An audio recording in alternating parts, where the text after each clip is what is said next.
Unarudi vipi upya? Tukukubali namna gani Malimwengu?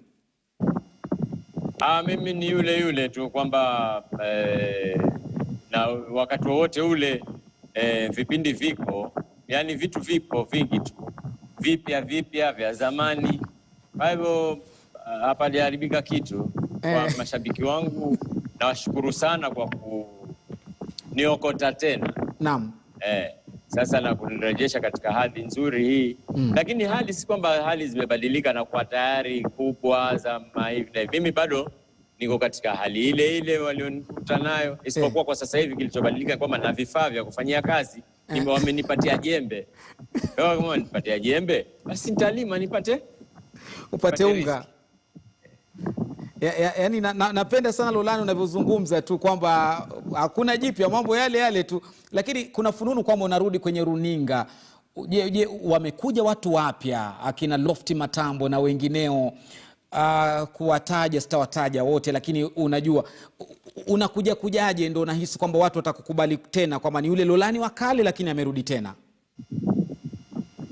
Mimi kwanza kama nilivyosema, hakuna tofauti ya kwamba basi mimi sasa ndio huyo ni kwa vishindo kama watu wengi. Hata hiyo mitandao tayari kuna watu wanaandika makala, wameshaandika mara nyingi, kwa sababu wameniona nimezuru hivi siku za hivi majuzi tayari nimezuru kaunti 6 kwa haraka sana. Sasa wakaandika kwenye mitandao, Lolani amerudi kwa vishindo. Naona wengine wakaandika, wakatunga nyimbo, come back my brother, Lolani is back. Yani ile mimi mwenyewe naenda tu na ile utaratibu wangu wa kawaida, lakini watu ndio wamenogeza sana ile chumvi ya kwenye mitandao. Bado ipo, lakini mimi naenda kawaida ile yangu, mashairi niko nayo. Hata ukitaka sasa hivi nikupe shairi na kupa shairi. Nionjeshe kwa dakika moja, nionjeshe. Ni yeye alianza cheche za penzi la wizi, na sasa ameniponza.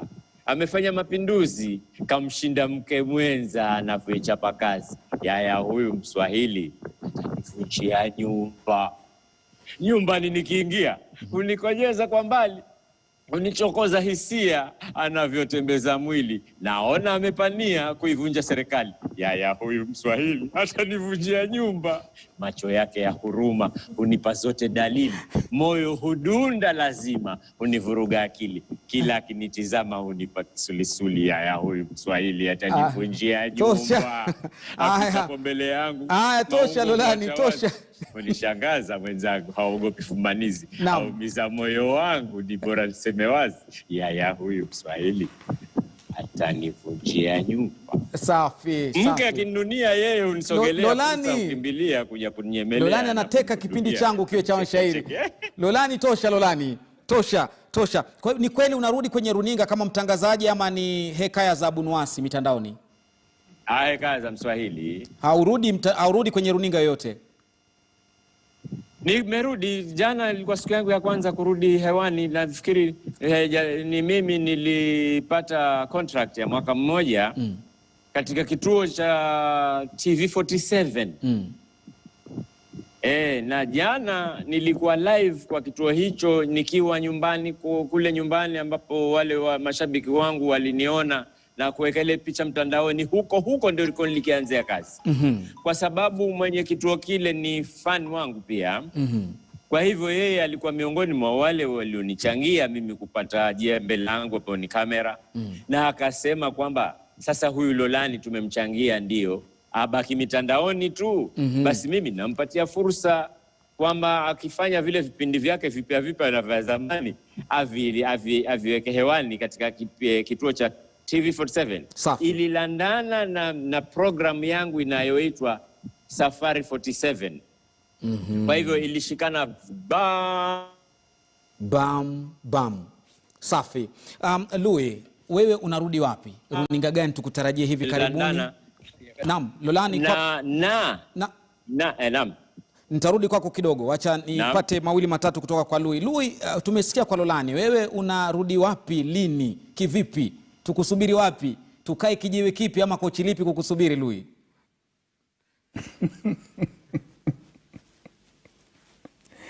Sio tamaa ndio nzuri.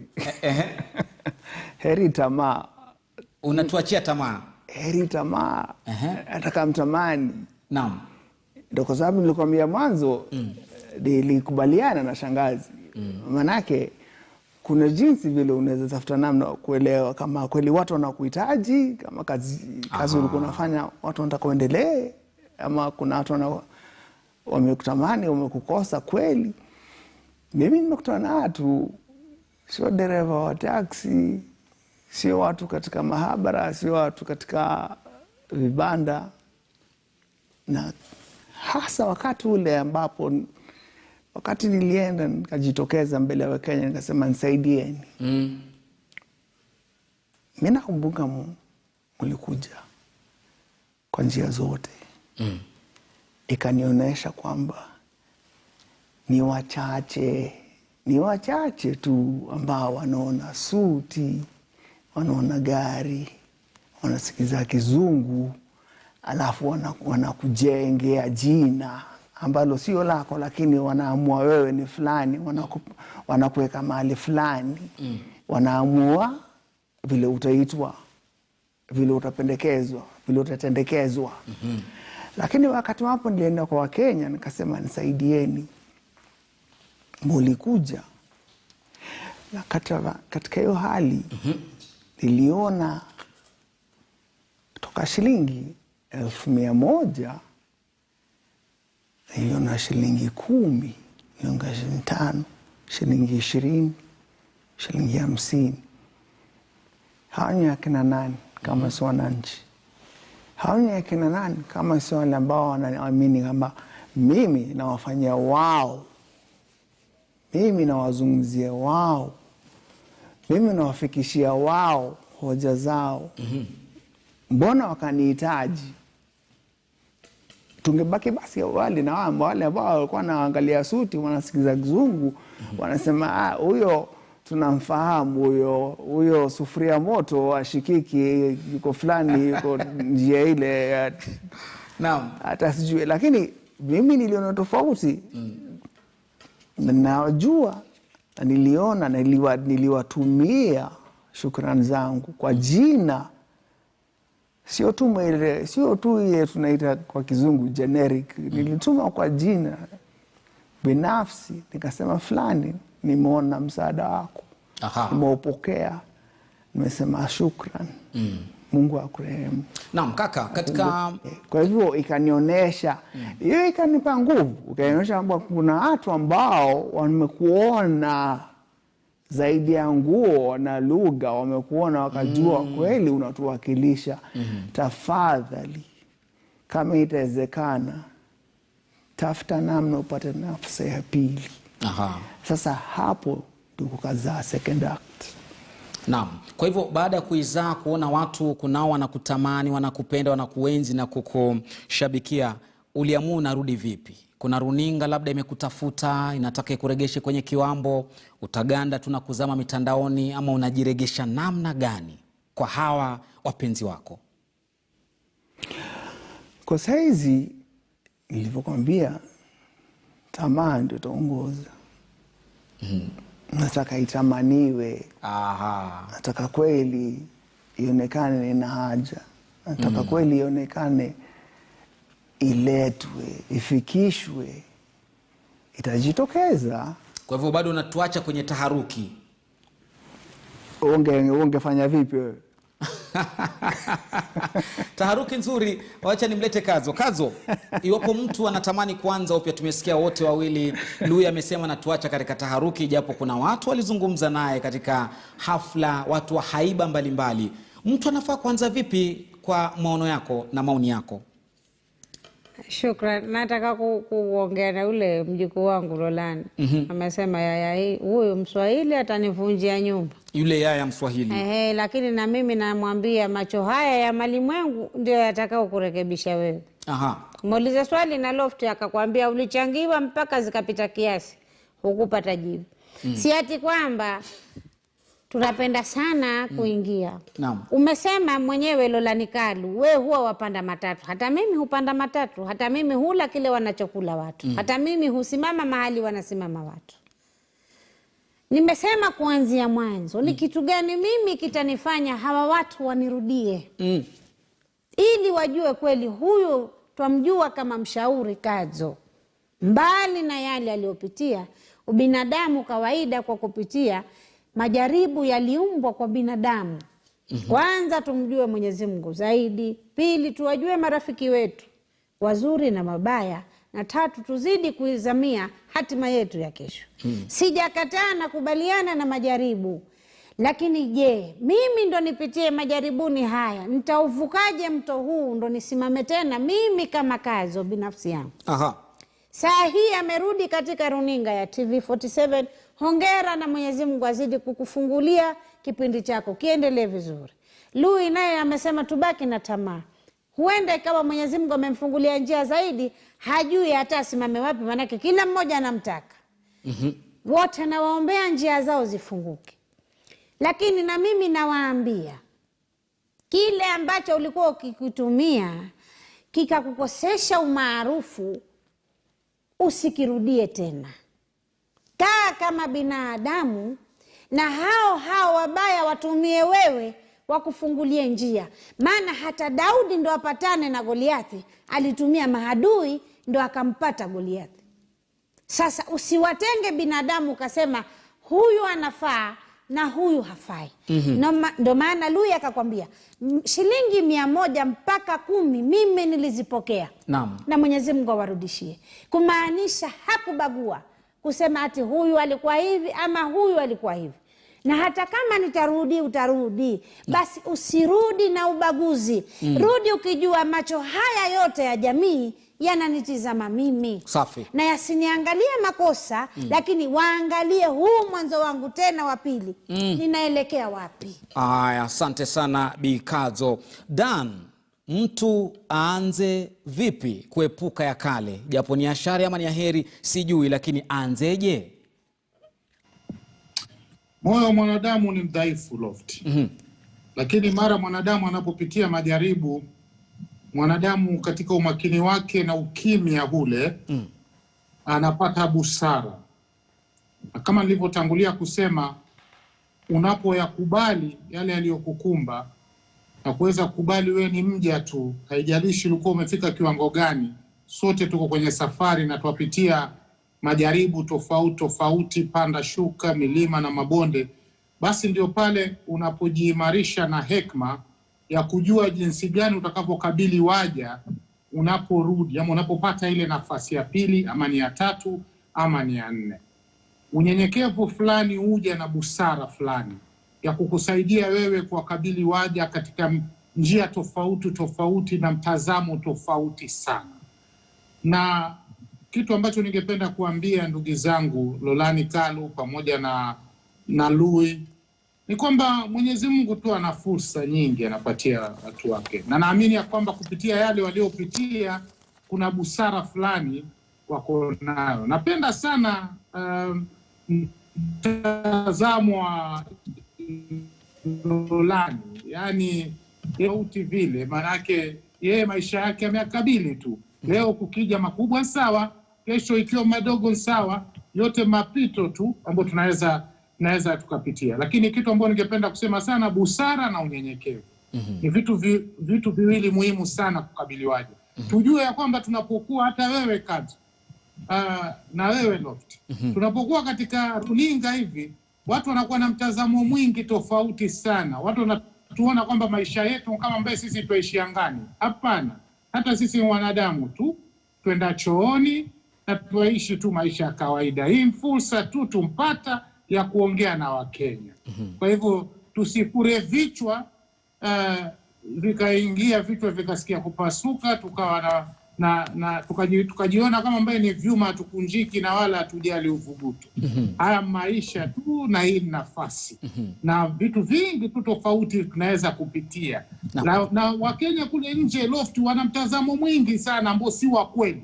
Dhana nyingi ambao wanaona kwamba watu wakitokea kwenye runinga wana hela nyingi, wanaishi maisha kifahari, hizo porojo tu na si ukweli. Na watu lazima tuambie ukweli, tusijifanye ati celebrity, na celebrity ambaye baadaye unapitia mambo ambao hawa wanadamu wanakuwa na mtazamo tofauti, kwa sababu wao walikuwa tayari washapotezwa kuona kwamba wewe unaishi maisha ya juu na kumbe ulikuwa tu unaishi maisha yako ya kawaida.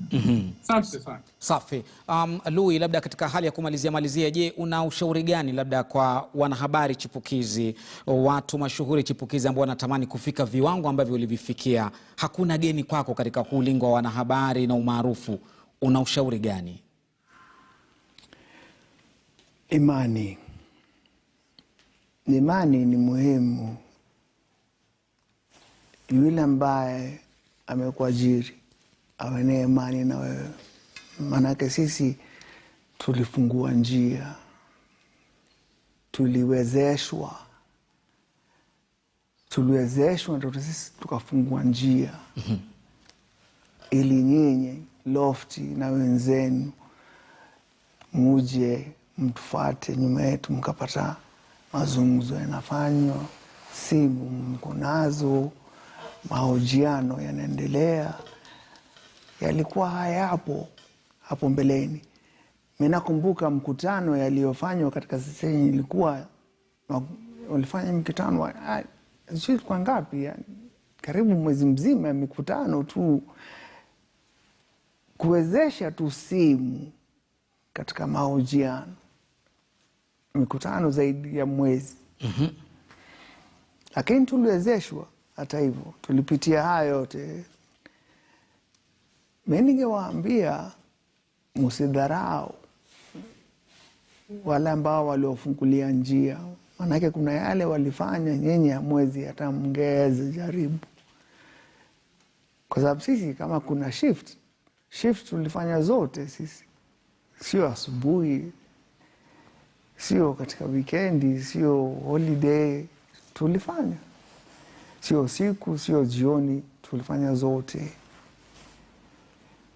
Tukasoma asubuhi habari, jioni tukasoma habari, lakini tukaendelea kubisha mlango, tukatafuta, tukaanza.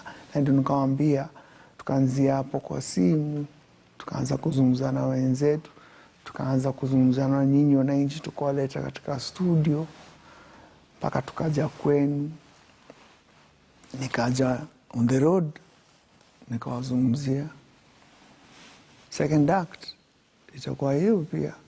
Second act itakuwa njia kwa julisha, lakini kwa wale chipukizi naambia msitake kupata kila kitu kwa safari moja, Swafi, kwa tendo moja, kwa njia moja. Msitake kupata kila kitu pamoja, mahali moja, haiwezekani. Nia tofauti. Na msisahau mahali mpo ni kwa mwenye nyumba, wewe ni mgeni. Sio kwako. Siende kwa watu kafikiri umefika, sio kwako. Umeajiriwa tu. Wengine wenu mnafika mahali mnafikiri mmefika nyumbani. Hauishi hapo, sio kwako. Hapo kazini. Fanya kazi. Alafu nenda kwako. Na asante sana Lui, ushauri mzuri kabisa. Labda tutapata sekunde kadhaa za kumalizia kabisa, lakini tusikie pia ushauri wa Lolani. Lolani, una ushauri gani wewe kwa chipukizi? Sitasema limbukeni, lakini chipukizi. Ni tukuyakubali maisha kama jinsi yalivyo, na kila jambo linalofanyika lina maana yake na ni mafunzo kwa wengine. Kila mtu maisha anayoishi ni mafunzo kwa wengine na yeye mwenyewe pia. Kama mimi kwa mfano natoa ushauri kwa watu wanahabari na wengineo ambao wanapata fursa za kujulikana na wasanii, wasiwe katika kundi lile la kuacha kuwatunza wazazi wao ambao waliwahangaikia mpaka wakafika hizo nafasi walizo. Kwa mfano mimi nilikuwa miongoni mwa wale ambao baada ya kupata kama ni kazi, basi kule nyumbani tuwafanya kwenda kama tuko likizo, na likizo, kumbuka yule mwajiri wako anakupa likizo kwa mwezi, siku 21 kwa mwaka mzima. Sasa wale wazazi wanakuona siku kidogo, siku chache, Mimi kwa mfano kwa sababu ya kushabiko kwa kufanya kazi nyingi kwenda huku na huku najisahau mara nyingine. Au sasa ningepata fursa ningekwenda kwamba ninaishi kule nyumbani nakaa na mamangu na watunza wale wazazi. Bwana fursa kama zile tukae tukijua kwamba maisha ni safari ndefu na ni mafupi mno. Kule tuendako ndio mbali zaidi, ndio kwenye mambo mengi zaidi. Kwa hivyo tujitayarishe na kule tuendako katika hali ya kuishi vizuri na watu na kutojifaharisha hapa duniani, na kila kitu ni ubatili mtupu. Kwa hiyo kutojifaharisha na kuchukulia maisha kwamba ni mambo ya kawaida tu, ni maisha yako yale unaishi. Napenda sana hiyo kauli yako ya mambo ya kawaida tu. Nikuulize swali la uzushi Lolani, hivi Naam, zimfika milioni ngapi zile ambazo tulikuchangia? Labda tupitie tunywe angalau sharubati embe. Niliulizwa swali hilo nikasema hivi, kama mimi kama ningekuwa na wakati wa kupiga mahesabu ningekujibu swali hili. Lakini michango iliyotolewa ilikuwa ni ya pesa na in kind pia. Na kufikia sasa sijapata nafasi ya kwenda kuangalia hii tripod hii shilingi ngapi, hii kompyuta hii shilingi ngapi, na yote hayo ni mamoja. Naam. Huyu alitoa shilingi 100, shilingi 200, alafu niwache haya ya huyu alinunua kompyuta na microphones na vitu vingine kwa sababu ya kunisaidia mimi kwenda mbele.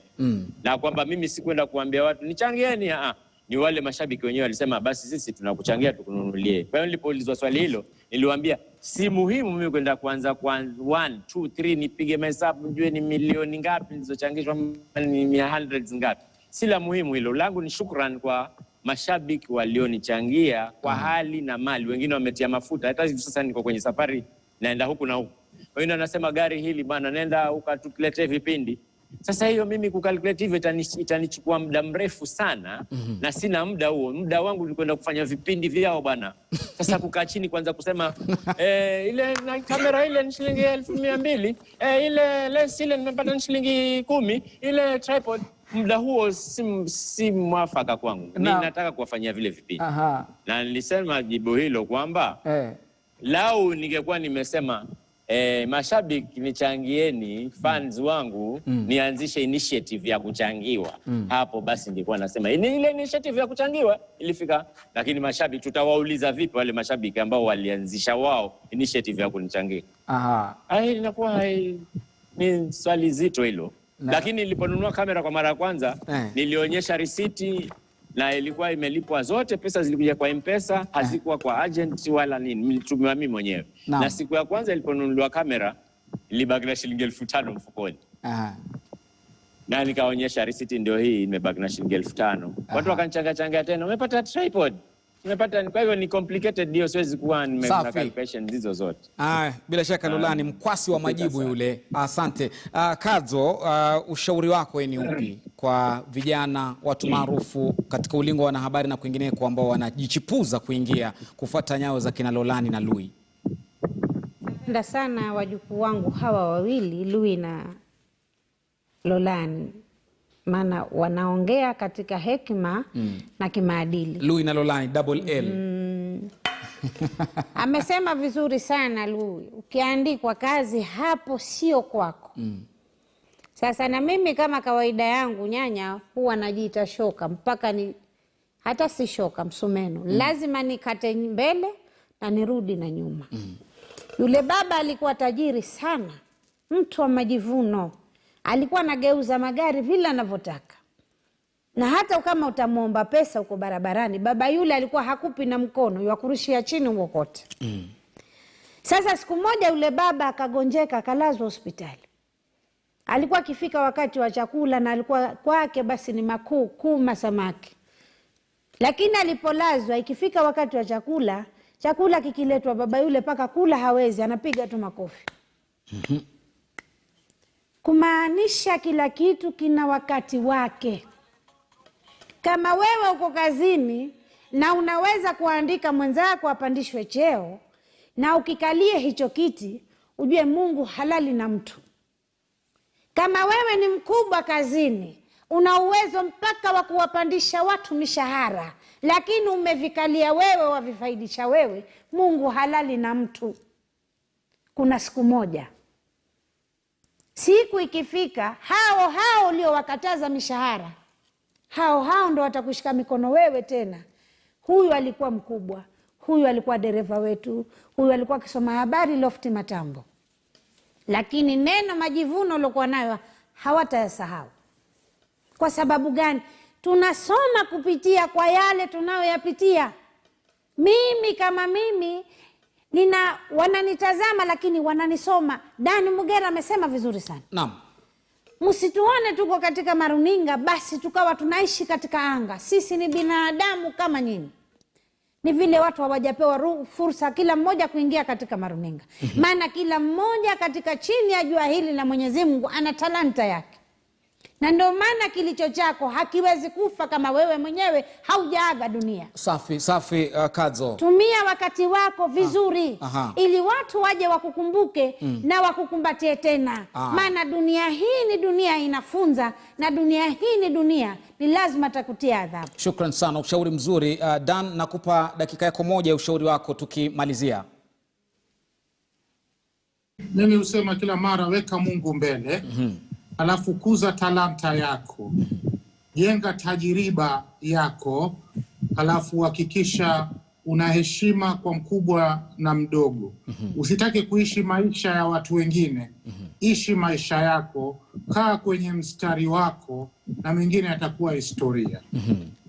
Swafi kabisa. Na kabla kuondoka, naona jumbe nyingi sana hapa, nitasoma 2-3. Swali mitandaoni tumeuliza, je, ni kipi humfanya mtu kupoteza nafasi yake ya kwanza ya ufanisi maishani, iwe ni katika taaluma, katika ndoa na vitu vinginevyo? Je, ni kipi humfanya mtu kupoteza nafasi yake ya kwanza ya ufanisi maishani? At KTN News, at Lofty Matambo. Naona Christian Bernardo Kelo anasema kipindi kizuri kaka, nafuatilia, ushauri mzuri. Vile vile Rick Mwasambu anasema ni kipindi kizuri hiki, sitakosa, lazima nitazame mwanzo mwisho. Sospita Onyango vile vile anasema great insight, asante sana. Wacha nifungue mtandao mwingine pia niangalie nani mwingine hapa amezungumza. Zigi Mkulima kutoka Nakuru anasema kipindi kizuri, ushauri mzuri, nafuatilia sana. Alafu Budi Saidi anasema tatizo huwa ni mahusiano ya kimapenzi ndo humfanya mtu kupoteza nafasi ya kwanza. Alafu pia namuona mwingine hapa anaitwa Samson Brian Cheruyot anasema Lolani Kalu is the best case study, lazima open up on his career aweze kutufunza sie chipukizi. Lolani, umesikia hilo? Alafu Kipes Matthew anasema nawapata vyema kabisa kutoka Narok, tuko pamoja kwenye kipindi, nafuata ushauri. Lakini mwingine ananikumbusha kwamba Lofty umetuahidi utamuuliza Lui atuambie mbali na kazi na taaluma, kwa upande mwingine wa maisha ya kawaida narudi vipi, maana wanasema huo unachangia pia kumwangusha mtu kama mmoja alivyosema uhusiano wa kimapenzi. Lui, labda tumalize na wewe. Umejizoazoa vipi upande mwingine? Una mchumba, una mke, umeshaoa tena, una watoto, namna gani kule kwingine? Mafanzi wako, wafuasi wako wanatamani kujua. Natamani kujua mimi? Mimi sio kijana, mimi sio wajuzi. Mimi na mke na wawili. Kwanza mkomaa, mmoja mdogo. Mke wangu safi. Toka Pwani. Kwa hivyo wapikiwa mimi upande wa familia, hapo ndio najua unapimwa. Haya mengine yote ni kando. Familia ndio unapimwa. Ukiweza kwa familia, hii ingine tunafanya vile nimekwambia. Ukiwa kwa nyumba ya mtu kazini, hapo sio kwako. Chunga familia. Kwa hivyo kwenye familia unasema ndo kipimo muhimu. Kwa hivyo unaendana kabisa na mchango wa huyu jamaa aliyesema mapenzi huwa yanachangia kwa kiwango fulani. Tumeona labda ni kuchachawize tu swali lako kulifuatilia. Tumeona visa vingi mtandaoni hivi karibuni. Kuna wale ambao wanaanika wapenzi wao, mambo yanayoyafanya mitandaoni. Umesema kwa familia ndio watu upimwa. Je, una ushauri gani labda kwa watu wengine mashuhuri ambayo familia kwao kuna wanaanika zaidi kupita kiasi, kuna wao hawaipatii uzito kama ulivyosema Lui? Mwisho kabisa tukimalizia. Upande wa familia, mimi nakwambia hakuna mengi ya kusema, hakuna mengi ambayo yanaweza tofautisha ukweli katika urongo, na ukweli ni kwamba usipoangalia familia yako basi ushaanguka mtihani. Usipoangalia familia yako hata kazi hutaweza. Kwa hivyo mimi nakwambia chunga, jihadhari. Wewe kama ambao unafanya kazi, wewe kama ambaye chipukizi ama ambaye umekomaa uko kazini kama sisi, chunga basi, chunga familia yako. Angalia familia yako kwanza, alafu angalia kazi. Rafiki yangu anasema vizuri, huwa anasema nyumbani ampata A, kama ampata B kazini, hiyo ntosha. Nafikiri pale pazuri pale pa kutamatisha mdahalo wetu siku ya leo. Nasema shukran sana Kadzo Ndundi, mshauri wetu wa ndoa, masuala ya familia pamoja na kungwi. Kungwi huwa anaandaa watu kabla kuingia katika ndoa. Dani Mgera, mwana saikolojia na vile vile mlumbi wa chuo cha ulumbi cha The African Center for Public Speaking. Asante sana kwa ushauri wako. Lolani Kalu Malimwengu, naona unanong'onezea, unasema unataka kutupatia kifungu cha mwisho cha ubeti wa shairi. Mwelekezi wangu, kuna nafasi ya Lolani Kalu atupatie kumalizia ama namna gani? Atatupatia pale, lakini zaidi pia tumekuwa na Kadzo Ndundi, nimemtaja pale, na Lolani Kalu pia mwenye kisa. Lolani, nakupatia dakika moja, tupatie ubeti wa mwisho tumalize kimasomaso. Simba ndume na Wambuji, Sikizani na Tongoa, na Ketele vitongoji na safari za mashua. Leo nakumbuka mbiji ya kutweka na kutua, haipato na mpewa litakapokutana, haimpewa na pato lipalo mtu kukua, angawa mwana mtoto wa kutisha. Haya, mababu na wavyele wamesema umalizie hapo Lolani. Naitwa Lofty Matambo, shukran za dhati kwa jopo